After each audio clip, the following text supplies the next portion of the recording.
And we're here with Mayor Gerard Landry. Last Thursday, we had between 7 and 8 inches of rain that came very quickly in just a few hours in the Denham Springs area.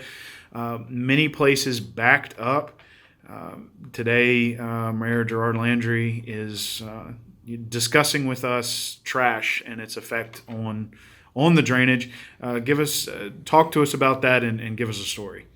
Well, obviously, last Thursday when we had this rainfall that hit our city, about 4.7 inches or so fell within an hour to 90 minutes. And you just cannot build a system that's big enough and robust enough to take care of that kind of water. As you can see around surrounding parishes, everybody had the same type problems.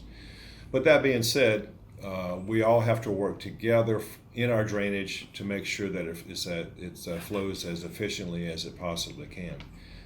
I am not suggesting that the city has done every single thing that we can do to make sure our drainage is 100%. I will tell you that we work on drainage every single day. I will tell you we take citizens' comments very seriously and go out and make the fastest assessment that we can so that we can make corrections as quickly and as financially responsibly as we can. But there's also a piece of this that I think is very important for all of us to hear. Some of the issues that we seem to run across is trash, garbage, limbs, leaves that are showing up in ditches and in our in our water collection system. And these are important things that everybody can do to help us. One, if you have grass clippings in the yard, or if you have leaves in the yard, start a compost pile. Below them in such a place in your yard that it can actually work to help further your garden needs around trees or in flower beds and that sort of thing, so that it can turn into compost and decompose properly.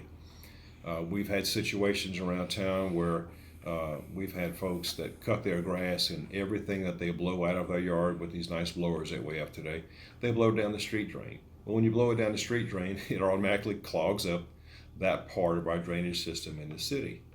And that's unfortunate because we do spend a lot of time and money trying to make sure that these systems are open.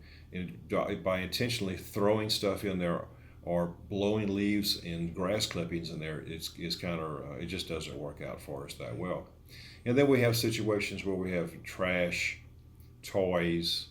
I'll share two quick stories with you. We have one particular problem, and when we finally went out there to look at it, be able to assess it, what the problem in that particular person's yard was, their son's skateboard was actually into the street drain, and once it got in there, it got wedged up at such an angle that everything that came in behind it just started to build up, and it was like a dam.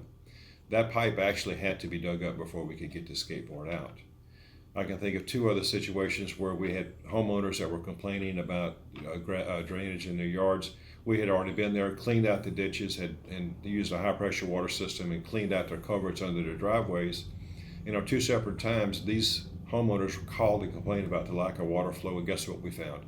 In both cases, we found a basketball that was in the drain. So if everybody would just do their part to help us, we certainly would appreciate it, and I think your neighbors would as well. Thank you, sir.